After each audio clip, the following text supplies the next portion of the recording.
Narkoba adalah singkatan dari narkotika dan obat-obatan. Narkotika sendiri merupakan zat atau obat yang dapat menimbulkan efek penurunan kesadaran, halusinasi, serta daya rangsang. Dampak yang didapat dari pemakaian narkoba ini antara lain kehilangan keseimbangan tubuh, menurunnya tingkat kesadaran, berhalusinasi, dehidrasi berlebihan, daya ingat menurun, dapat menimbulkan penyakit jantung, hipertermia, dan dampak yang paling berbahaya adalah kematian. Meskipun sudah tertulis dengan jelas pada undang-undang, jumlah kasus yang terjadi di Indonesia terus meningkat tiap tahunnya. Pada tahun 2019, kasus peredaran narkoba mengalami peningkatan hingga 0,03% dengan jumlah kasus sebanyak 33.371 kasus dan pengedar yang berhasil ditangkap sebanyak 42.649 orang. Sedangkan pemakai narkoba kurang lebih mencapai 3.600.000 orang dengan pemakai paling banyak berusia 15-65 tahun dan jenis narkoba yang paling banyak digunakan adalah ganja yaitu mencapai 63%. Maka dari itu kami mencetuskan PRPPN yaitu Program Resolutif Pencegahan Peredaran Narkoba.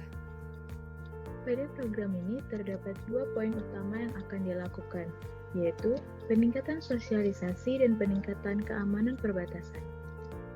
Sosialisasi yang kami lakukan berupa video pemaparan lebih rinci mengenai narkoba dan dampak buruknya dari para ahli.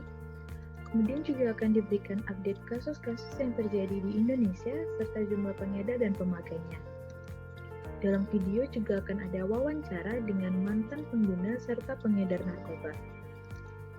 Video akan disiarkan di TV secara serentak di semua channel serta live streaming di YouTube 3 kali dalam setahun, yaitu pada tanggal 7 April bertepatan dengan Hari Kesehatan Sedunia, lalu pada tanggal 26 Juni bertepatan Hari Anti Narkotika Internasional, dan pada tanggal 12 November bertepatan dengan Hari Kesehatan Nasional.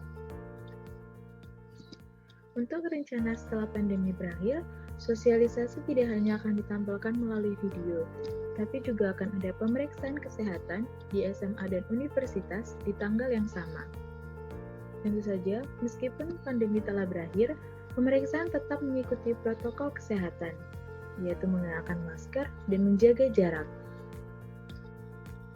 Selain sosialisasi rutin tiap tahunnya, sosialisasi juga akan ditingkatkan dengan menerapkan Internet of Things, di mana kami akan memanfaatkan berbagai media komunikasi, termasuk diantaranya sosial media, untuk terus meningkatkan bahaya dari narkoba.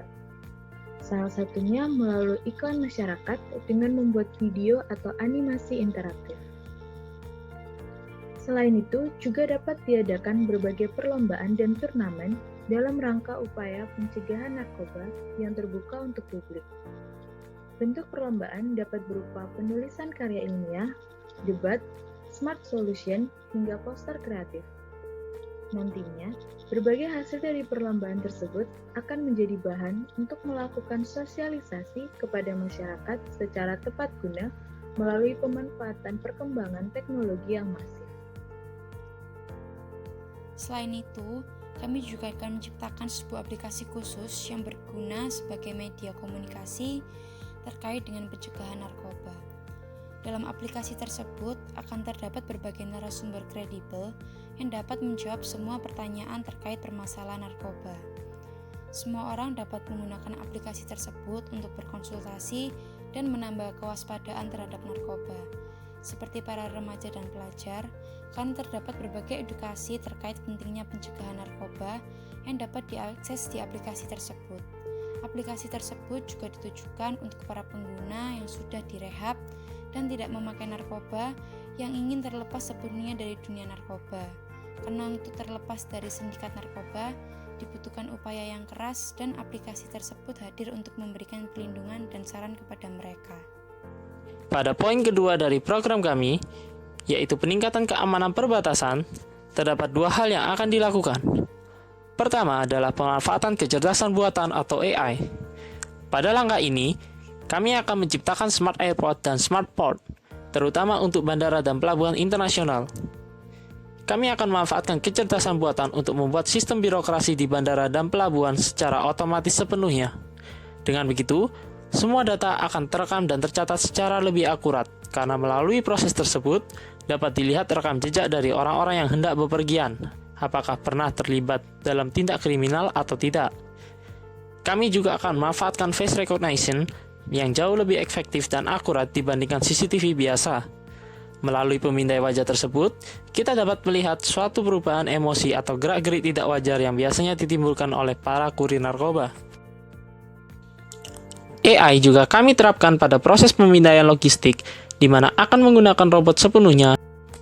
Selain itu, juga ada penerapan sistem terintegrasi, di mana kami akan memanfaatkan data-data dari para pengunjung dalam proses pengecekan birokrasi, termasuk kegiatan dan kunjungan mereka sebelum tiba di bandara atau pelabuhan, transaksi yang mereka lakukan, tujuan keberangkatan mereka, lama kunjungan, hingga aktivitas apa saja yang akan mereka lakukan di tempat tujuan. Semuanya dilakukan dengan singkat dan dengan metode yang efektif serta efisien. Hal tersebut tentu saja sangat mempermudah proses penyidikan dan penyaringan terhadap pelaku pengedar narkoba.